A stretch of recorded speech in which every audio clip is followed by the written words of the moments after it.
Il est vrai qu'un ensemble de régions de France ne sont pas toujours bien desservies en haut débit, et que c'est une préoccupation qui existe, qui est prise en compte par les deux ministres qui sont là, qui est un peu disjointe de ce que nous essayons de faire avec les investissements d'avenir, pour lesquels nous visons le très haut débit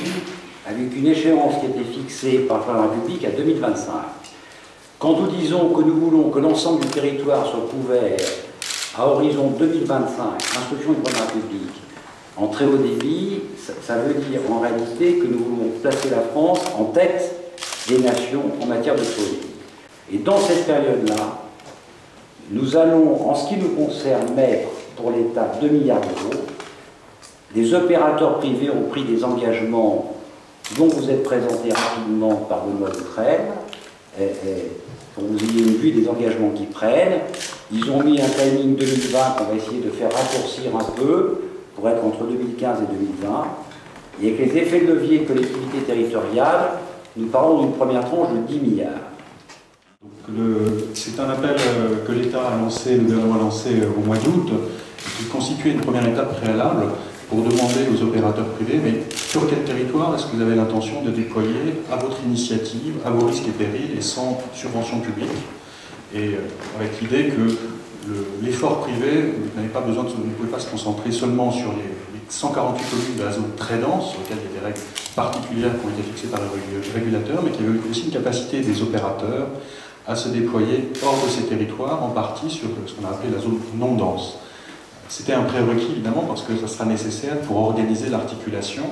entre les zones où on aura des déploiements à l'initiative des opérateurs privés et puis le reste du territoire où il n'y aura pas de modèle économique sans subvention publique. Il faudra compléter ça avec des réseaux d'initiative publique.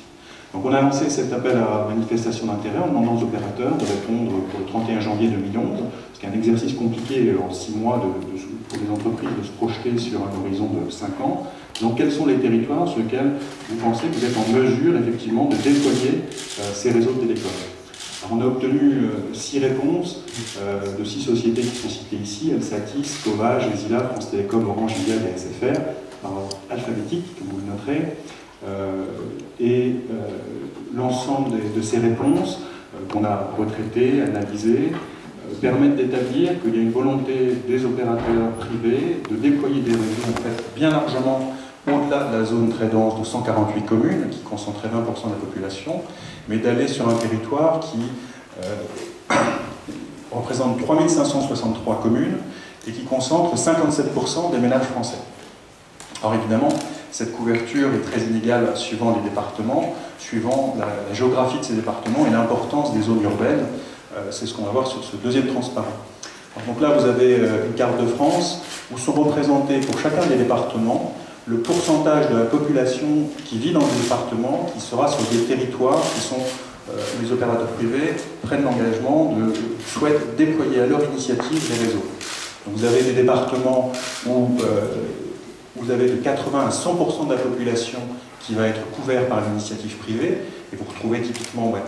l'Île-de-France, à l'exception de la Seine-et-Marne et de l'Essonne, et vous retrouvez les départements qui concentrent la plus forte population dans les zones urbaines, que sont les Alpes-Maritimes, les Bouches-du-Rhône et le Rhône.